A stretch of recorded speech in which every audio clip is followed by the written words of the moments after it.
Grade second की exam की बात करें, ग्रेड थर्ड की एग्जाम की बात करें, सीटेट की बात करें, केवीएस, टीजीटी, पीजीटी की बात करें, यूपीएससी की बात करें, आप किसी भी कंपटीशन की बात करें, सबसे इंपॉर्टेंट चीज है वो याद रखिएगा।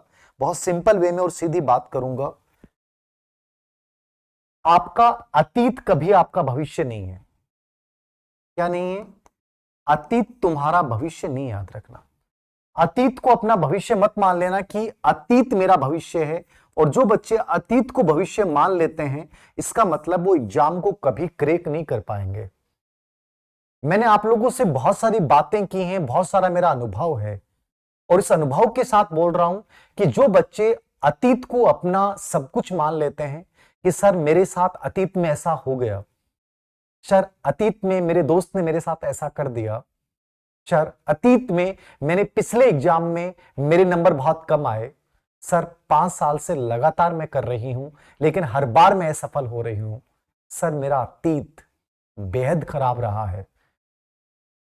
याद रखना, तुम क्या थे, तुम क्या थे और तुम कहां जाओगे, यह इस बात पे तय करता है कि तुम इस क्षण किसे चुनते हो। तुम अतीत को चुनते हो, भविष्य को चुनते हो, या इस क्षण तुम वर्तमान को चुनते हो। परीक्षा का पहला सफलता का 10 दिन परीक्षा के बचे हैं।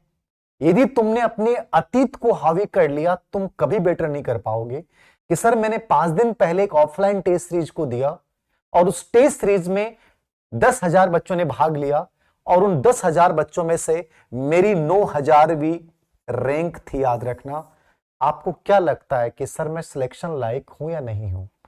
फर्क नहीं पड़ता, याद रखना। और धीर सर को फर्क नहीं पड़ता है, क्योंकि मेरी स्ट्रेटेजी अलग है, मेरा एटीट्यूड ही अलग है। याद रखना, मैं मानता ही नहीं हूं कि केवल पढ़ाई आपको बहुत बड़ा बना सकती है। मेरा नजरिया यह है कि तुम्हारी वर्तमान, तुम्हारे प्रति सोच क्या है, वो तुम्हें बहुत अलग बनाएगी। और यदि ये स्टेमिना तुम्हारी है ना, तो तुम कुछ भी कर सकते हो।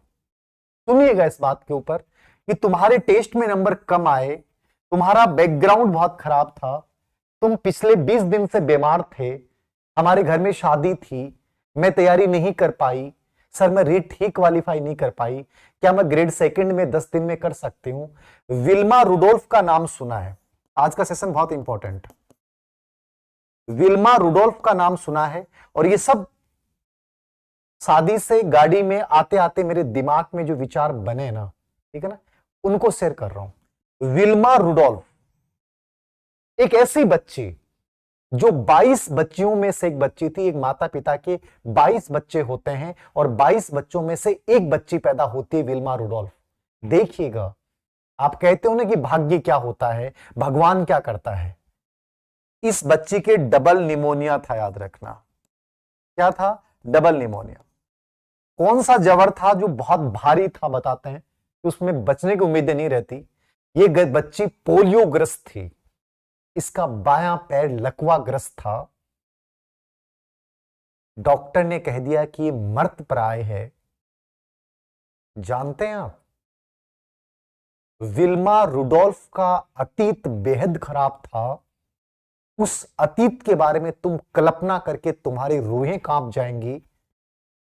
उस विल्मा रुडोल्फ ने 1960 के रोम ओलंपिक में दुनिया में सबसे तेज दौड़ने वाली महिला का खिताब जीता, 3 गोल्ड मेडल जीते।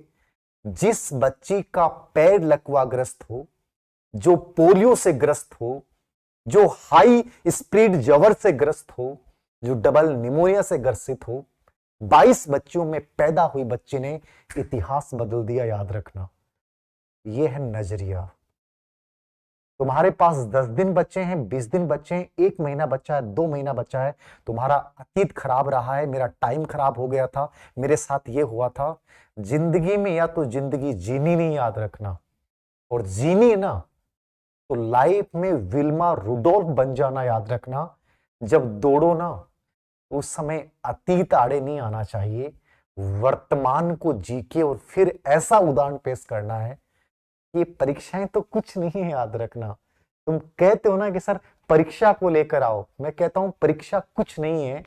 जिस महिला ने ऐसा कर दिया, मुझे लगता है कि इस धरती पे जन्मी हर वो बच्ची जो कहती है कि मेरे पति ने मुझे छोड़ दिया, मेरी घर की परिस्थितियां ऐसी हैं, मैं टाइम मैनेज कैसे कर पाऊं, मेरे 2 बच्चियां हैं, मैं उनको कैसे संभाल पाऊं, मुझे घर का काम करना पड़ता है, वो सब केवल बहाने हैं, याद रखना, और कुछ नहीं है। सेकंड